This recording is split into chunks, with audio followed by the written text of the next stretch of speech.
So it looks like we're way out in Rockwall, Texas. In case you're taking notes. Rockwall, Texas.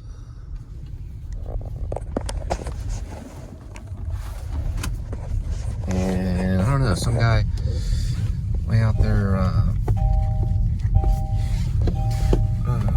going to Mexico with his wife. Coming up here pretty quick. So we've got some Halloween stuff right here.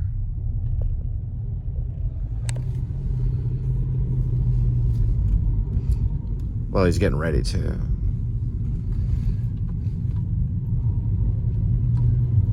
Never been to Mexico. Been close. When I lived in Long Beach, I went to Tijuana, just the border, and then turned around because I was going the wrong way. All right, we're gonna find a QT and then get a little snack. Take a peek at Rhodey. Pretty far from the airports to get the luggage. And see if we have a roadie out here in Rockwall. All right.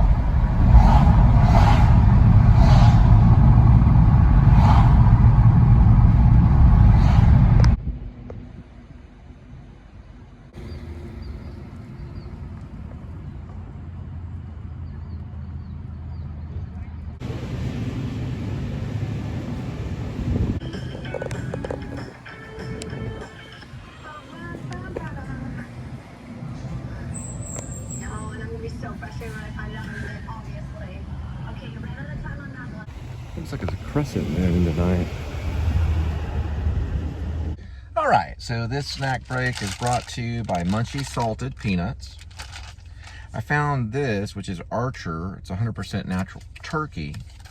And then for beef, I got this one, which is a beef stick cheese. And then for later on, I went ahead with the teriyaki with 9 grams of protein on this beef stick. So I'm gonna actually try this and see how it is. It's supposed to be teriyaki.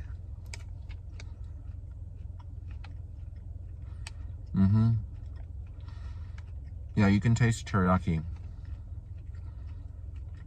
It's pretty good.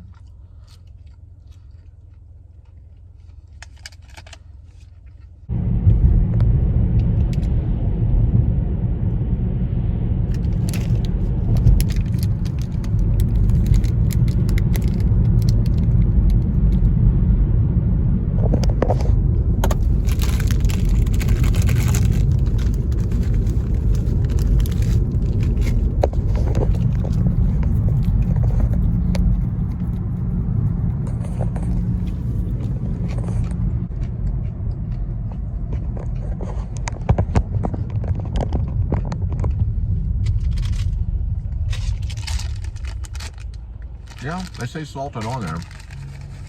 Always put a little bit in here. Kind of shake them, get some of the salt. Next, we're working on this beef stick right here. Beef and cheese. Beef and cheese. Beef and cheese. So when I put up one of my first features, Once in a Lifetime, I did Lift out here. Met a guy named Corbin Thorpe. I was out in Dallas Arts Institute. He told me about DaVinci Resolve editing software. And I asked him if he wanted to help with a movie, because he said he was in filmmaking. I was taking him to a place called Shenanigans and Lift. He said, sure, I'll help. So I said, I'm making this movie about an Uber driver. It's called Once in a Lifetime. And I said, what kind of editing software do you use? And he said, DaVinci Resolve. And I said, I'll check it out. Then I did some scenes, and we did a few scenes out here in Rockwall and White Rock Lake. He edited some of it, some of the sequences in the beginning, under the bridge, and when the Uber driver, or the character named Ryder, gets into the car, he edited a lot of that and sent it to me. I said, this will work. I'm going to use it for the feature. And then eventually I picked him up and took him out to, I believe, we ended up going to the Water Gardens for a short film called From Now Until Morning. And then we also filmed some of that in the Sundance Square in Fort Worth. And then eventually a third short, because we did From Now Until Morning, The Way of Man, which he helped with The Way of Man, which was on West 7th Street Bridge. He lives not too far from this area, or he used to. I don't know if he's still here, but I think he mentioned he wanted to go to film school. And then we worked on the third short film, which was in Irving, called That Side, which he actually he was in it because I was using him as a stand-in, but Eric Lavelle, who's a local filmmaker in Dallas, was supposed to play the minister in the film, and he couldn't show up. He wasn't able to show up. So Corbin was working sound, and he was helping with the camera work. So I said, Corbin, we don't want to waste this day. I want to at least try to do this short. I've got my stuff memorized. You can just look at it on the phone. Why don't you take over the role of Pastor Rec, which Rob couldn't show up to do it either. It was a third little short film. So we kind of see it as maybe it's like Pastor Rec's son. They got the same name. So he shows up instead and does the scene to try talking back to the church. It's a film about a black sheep person that wanders away from the church, and the minister tries to bring him back to the church, and then succeeds in The Way of Man. But Rob wasn't able to show up in that one, so we just took it as kind of like like that would be his son, a version of him, because they could have the same name. Maybe another time and space. I was going to have Ash Cole kind of time warp and stuff like that. That was what we were supposed to do eventually, and That Side. He was supposed to time warp and things like that, so it still would have made sense. But I wasn't really able to get all that going. But I did send it up as kind of a version, like a realistic version of what we were going to do, which I think it still worked. And so we did 3 of them, 3 shorts and a feature. From Now Until Morning was the first one. The Way of Man and That Side. And then the feature was Once in a Lifetime.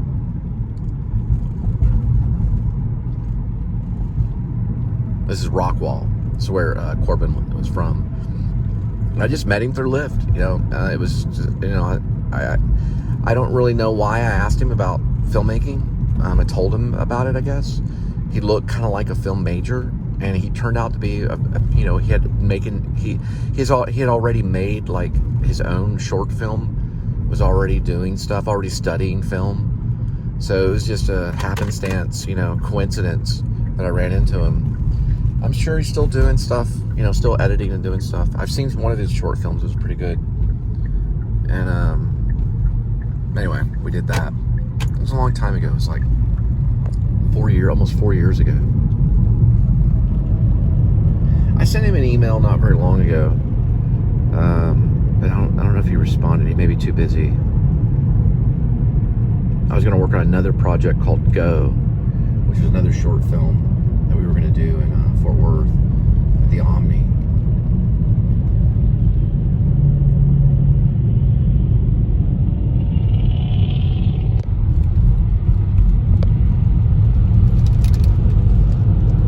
And that's White Rock Lake, the bridge that goes over it. It's also in Once in a Lifetime. I shot some of it in Folly Beach, North Carolina, with my son David and my wife, my ex-wife first daughter, Elizabeth, is in it. David runs across the beach in slow motion in one of the shots.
side of Dallas coming up.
State fair's going on right now.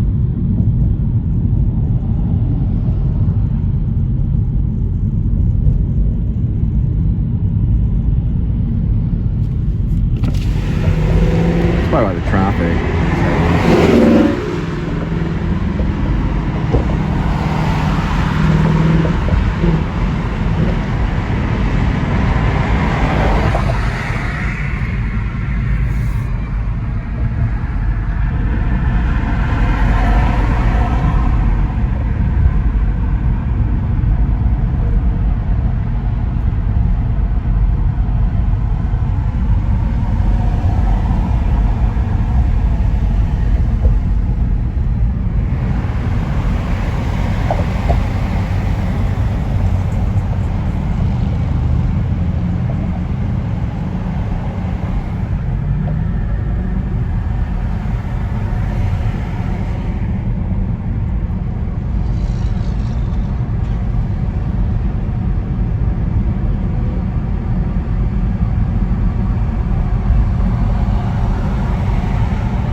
So last night I was watching Country with Sam Shepard and Jessica Lange.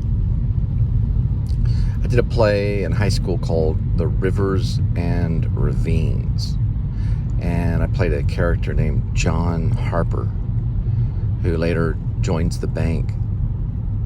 He's a farmer, but he lost his wife because this really happened. It was based on a true story.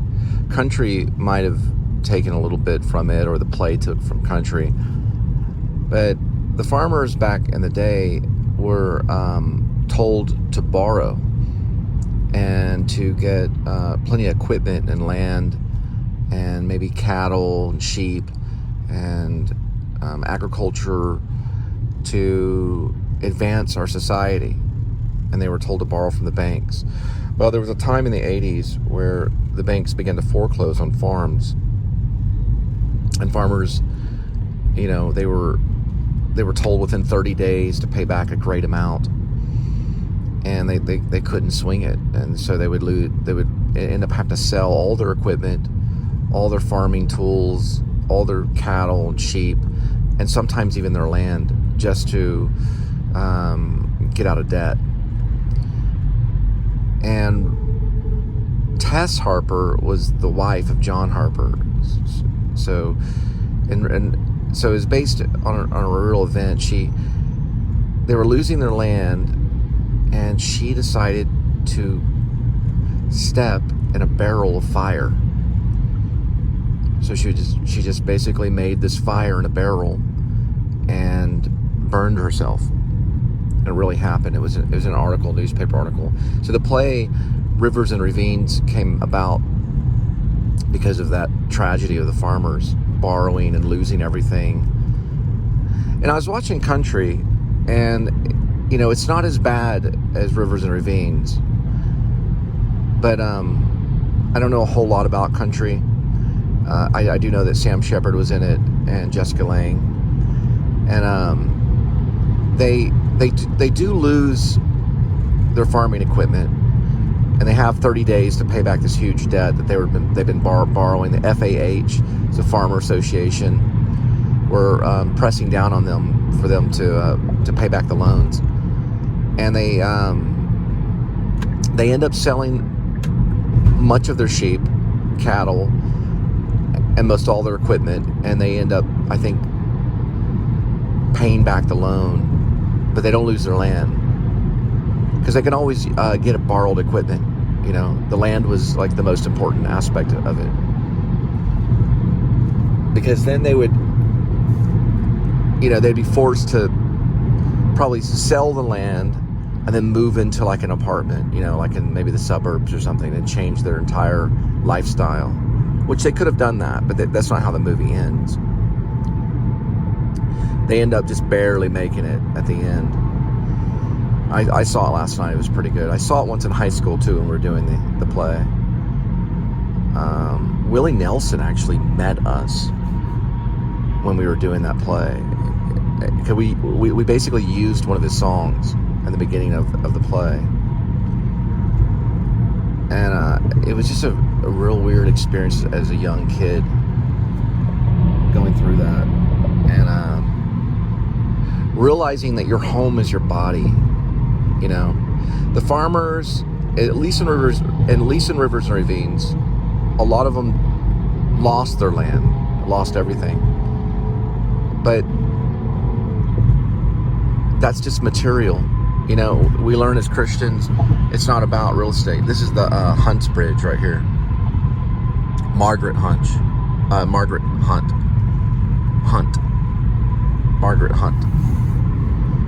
But it's not about the land always. It's about who you are. And they can't take that away from you. Money can't. Materials can't. I learned in acting class when I was younger that your home is your body. Ultimately it is. We were told basically then that it was going to be a struggle. We weren't going to make a lot of money. Maybe one person was, maybe, a star actor that would rise up from it. But not everybody was going to be guaranteed billions of dollars or millions of dollars. They weren't going to be guaranteed that. But we were guaranteed to at least learn that it's not about the materials. And you learn that. You understand that as you're watching this, or you wouldn't be watching it. You understand it. But if the farmers understood it, they wouldn't have had such a tragedy, because they could always start over. They can always start over. But anyway, I ended up later on in life working for a bank, only for about 4.5 years. And it's hard to deal with, because the bank charges interest. People get upset about their money, and it's very stressful, because you can't make a single mistake. You represent why they're coming to the bank because that's their money. You're basically holding their money at a bank and looking over them, and telling them, we're getting the check approved, blah blah blah, this, and they're upset and they want everything now. People live in a society, they worship their homes, they worship the material things that they have, they worship their paycheck, they worship their jobs, and it's not the right way of thinking, because God can take all of that away from you. And listen, I've lost everything. I lost everything back on March 9th, 2019, when I came back and Angel was gone and the kids were gone. But I learned to pick myself up by the bootstraps and say, okay, I got to deal with this. We got to find a way through it. And eventually this vlog formed. I mean, that's the people that always succeed, are the people that learn to pick themselves up in the worst circumstances after losing everything. Hey, listen, once you lose your wife and all your kids, and I lost them because she left, she chose to leave. And I think at one point I did ask her to, because things got really hard with the air conditioner. We were at Cleanest Ranch in Irving, and I think she went with her mom, and I was okay with that. But once you lose everything and you realize all you have is God,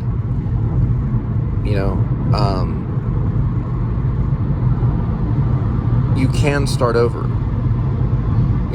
I'm not saying that everybody that's going to be watching this is going to lose their wife and lose their kids to divorce, and I'm not saying that that's going to happen, but you can start over. It takes time and patience. You're not going to get everything that you want, even if you do start over. And listen, even if I do end up selling a screenplay and getting a lot of money, I know it's still going to be hard, and there's going to be worry. But what we want to focus on are the things of the now. That's what Jesus said. Focus on the things of now. You have enough problems with tomorrow. But see Country. It's Sam Shepard, Jessica Lange. 2 kids in it are very good. It's a very powerful film. It's kind of a cult classic.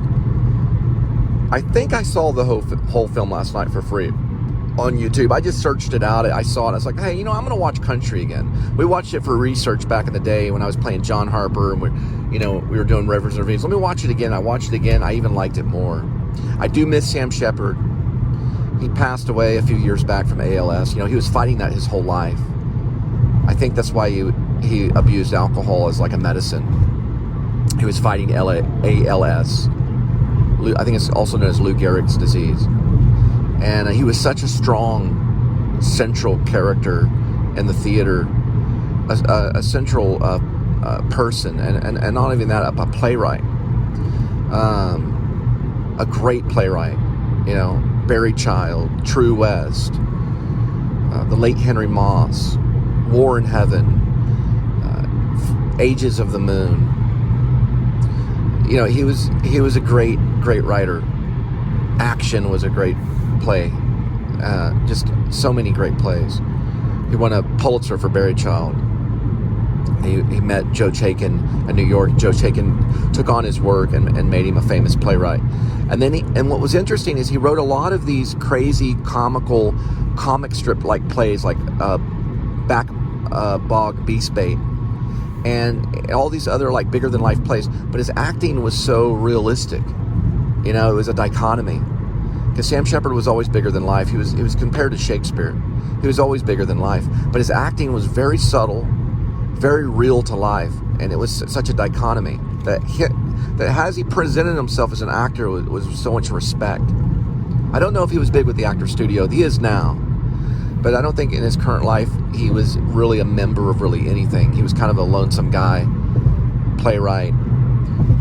But it's sad that moved on. I got a chance almost to meet him one time, and I didn't get to. I even sat one time in his director's chair on Pelican Brief. I went to the set of Pelican Brief in New Orleans following the Thomas Wolfe Society when I was a teenager, and for some weird reason in my mind I thought he was Sam Elliott, because you don't really get the stars straight until later. But it was actually Sam Shepard. He was doing a scene with John Hurt. I met John Hurt, but Sam Shepard was already in this bar sequence. He was already in there getting ready for the scene, so I didn't get to meet him. Or even if I did see him, I don't know if I would have recognized him then. But I remember walking over to the director chair and seeing the word Sam Shepard on this little director chair that you sit down on. And I sat down in his chair.